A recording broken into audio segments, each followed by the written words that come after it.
There's a moment in every journey where the truth finally catches up to you, and it doesn't whisper. It hits you like a wall. For me, it happened on a day I'll never forget. But before we get there, let me take you back to the problem I kept refusing to face. Because the truth is simple, and I avoided it for years. My money wasn't disappearing. I was spending it. Every month ended the same way. No matter how much I earned, no matter how much I tried to convince myself I was moving forward, I was broke before the next paycheck arrived. And it wasn't because of emergencies. It wasn't because of some unexpected disaster. It was me. I was emotionally spending. I was buying things I didn't need, things I convinced myself I wanted.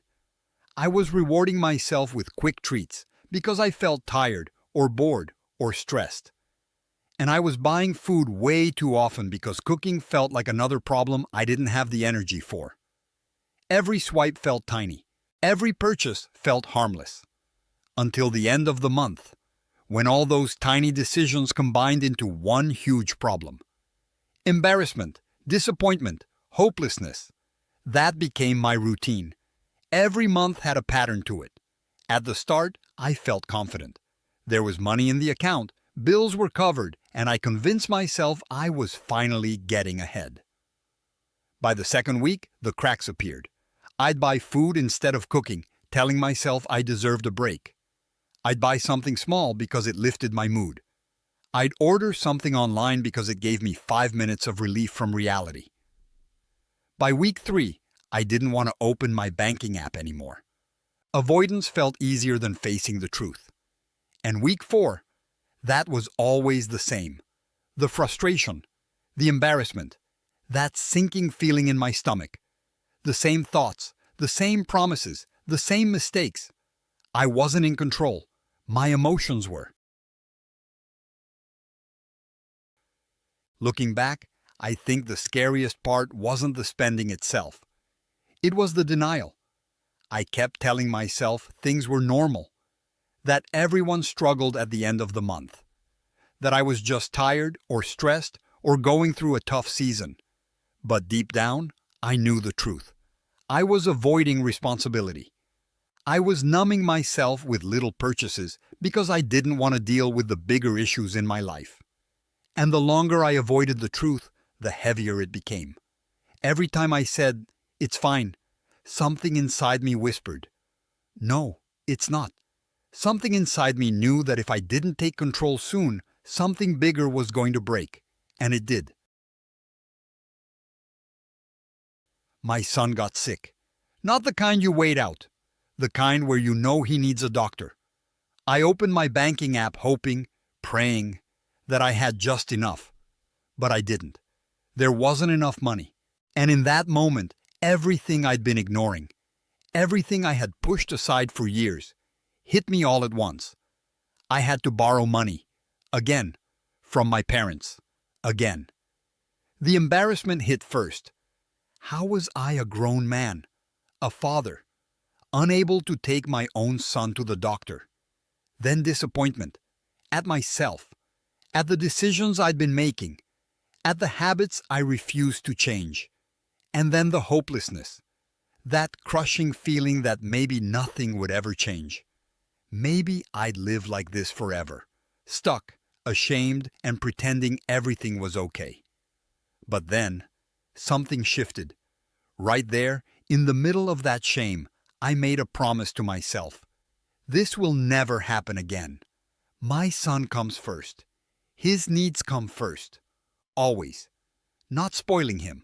Not throwing money at him. Just being able to take care of him. Being the father he deserves. That promise became the foundation of everything I'm building now. That moment stayed with me for days. It wasn't just a financial failure. It felt like a personal one. I lay in bed that night asking myself, how did I get here? I wasn't a bad person. I wasn't lazy. I wasn't irresponsible on purpose. I was living without a system, without awareness, letting my emotions make decisions that my future self had to clean up. And that's when it finally clicked. Money isn't only about earning more.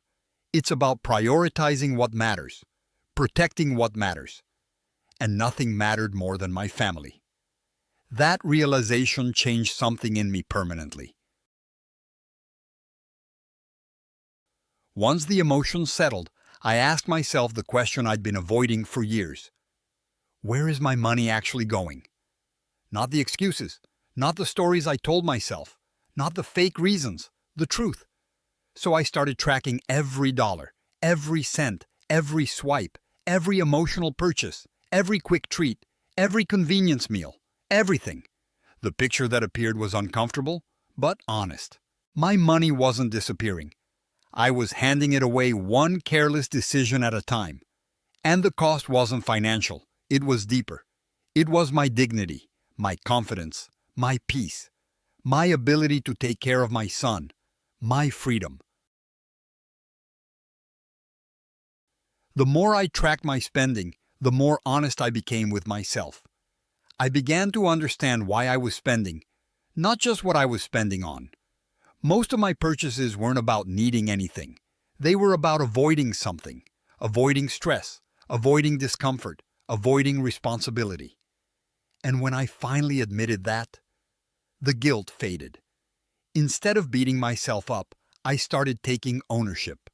Month by month, I made small adjustments, cooking more, saying no to emotional buying, limiting quick treats, cutting unnecessary wants, choosing long-term peace over short-term comfort, small decisions, consistent decisions. And slowly, they built a version of myself I was actually proud of. If you're listening to this and seeing yourself in my story, I want you to hear this clearly. There is nothing wrong with you. You're not broken. You're not behind. You're not a failure. You're human. Humans don't change from shame. They change from awareness, from clarity, from choosing one step, one habit, one decision they can stick to.